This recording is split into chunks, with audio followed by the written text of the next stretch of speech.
ಇವತ್ತು ನನಗೆ chicken liver fry ತಿನ್ನಬೇಕು ಅಂತ ತುಂಬ ಆಸೆ ಆಗ್ತಿತ್ತು ಅಂತ ನಮ್ಮ ಯಜಮಾನ್ರ ಹತ್ರ ಹೇಳಿದ್ದೆ. ಆದರೆ ಅವರು ನನ್ನ ಕೆಲಸದಿಂದ ಬರೋ ಅಷ್ಟರಲ್ಲೇ ಲಿವರ್ ಫ್ರೈನ ರೆಡಿ ಮಾಡಿಟ್ಟಿದ್ರು. ಲಿವರ್ ಫ್ರೈಗೆ ಲಿವರ್ ಅಂತೂ ಬೇಕೇ ಬೇಕು. ಈರುಳ್ಳಿ, ಮೆಣಸಿನಕಾಯಿ, ಟೊಮೊಟೊ ಮತ್ತೆ 3 ಮೊಟ್ಟೆ ತಗೊಂಡಿದ್ದೀನಿ. ಈ ತರ ಈರುಳ್ಳಿ ಮತ್ತೆ ಮೆಣಸಿನಕಾಯಿನ ಹಾಕಬೇಡಿ. ಆಯಿಲ್ ತುಂಬಾನೇ ಬಿಸಿ ಆಗಿತ್ತು, ಅದಕ್ಕೆ ಜಂಪ್ ಮಾಡ್ತಾ ಇದ್ದೀನಿ. ಅದಾದ್ಮೇಲೆ ಶುಂಠಿ ಬೆಳ್ಳುಳ್ಳಿ ಪೇಸ್ಟ್ ಹಾಕಿ ಹಸಿ ವಾಸನೆ ಹೋಗಾದ್ಮೇಲೆ ಮೊಟ್ಟೆನ ಹೊಡೆದಾಕ್ಬೇಕು. ಎಗ್ ಬುರ್ಜಿ ತರ ಈ ತರ ಮಿಕ್ಸ್ ಮಾಡ್ಕೋಬೇಕು. ಅದಾದ್ಮೇಲೆ ಲಿವರು ಮತ್ತೆ ಟೊಮೊಟೊನ ಹಾಕಿ ಚೆನ್ನಾಗಿ ಬೇಯಿಸಬೇಕು.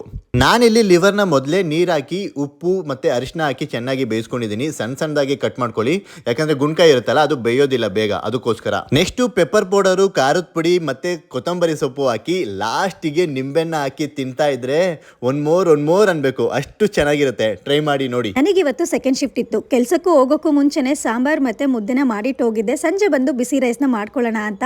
ಇದ್ರ ಜೊತೆ ಇವರು ಲಿವರ್ ಫ್ರೈ ಮಾಡಿದ್ ನೋಡಿ ನನಗಂತೂ ತುಂಬಾನೇ ಖುಷಿ ಆಯ್ತು. ಲಿವರ್ ಫ್ರೈ ತುಂಬಾನೇ ಚೆನ್ನಾಗಿ ಬಂದಿತ್ತು. ಒಂದು ನಿಮಿಷದಲ್ಲಿ ಜೀವನ ಬದಲಾಗುವುದಿಲ್ಲ, ಆದರೆ ಒಂದು ನಿಮಿಷ ಯೋಚನೆ ಮಾಡಿ ತೆಗೆದುಕೊಂಡ ನಿರ್ಣಯ ಮಾತ್ರ ಜೀವನವನ್ನು ಬದಲಾಗಿಸುತ್ತದೆ.